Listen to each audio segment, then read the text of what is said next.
નશામુક્ત યુવા માટે વિકસિત ભારત સંકલ્પ અભિયાન યોજાયું।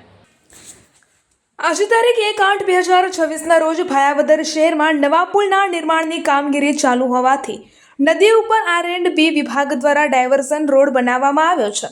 સતત વરસાદને કારણે આ રસ્તા પર પુષ્કળ પ્રમાણમાં ગારો થઈ જતા નાગરિકોને અવરજવરમાં ભારે મુશ્કેલીનો સામનો કરવો પડી રહ્યો છે। સ્થાનિક લોકોની રજૂઆતો અને જનહિતને ધ્યાને લઈ ભાયાવદર નગરપાલિકાના ચૂંટાયેલા બોર્ડ તથા નગરપાલિકા તંત્ર દ્વારા તાત્કાલિક કાર્યવાહી હાથ ધરવામાં આવી હતી।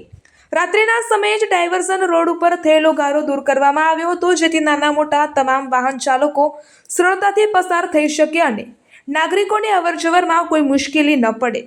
આ કામગીરી દરમિયાન ભાયાવદર નગરપાલિકાના પ્રમુખ રેખાબેન સિણોજિયા તથા ભાયાવદર ભારતીય જનતા પાર્ટીના સુકાની ઇન્દ્રવિજયસિંહ ચુડાસમાના માર્ગદર્શન હેઠળ સામાજિક ન્યાય સમિતિના ચેરમેન નીરજભાઈ મકવાણા અને ભાયાવદર શહેર ભાજપ મહામંત્રી હાર્દિકભાઈ રાવળ સ્થળ પર હાજર રહી આ કામગીરીનું માર્ગદર્શન આપ્યું હતું અને કામગીરી ઝડપથી પૂર્ણ કરાવી હતી। જનસેવા એ જ અમારી પ્રથમ પ્રાથમિકતા છે। રિપોર્ટર નીલમ ભોલુ રાઠોડ ઉપલેટા।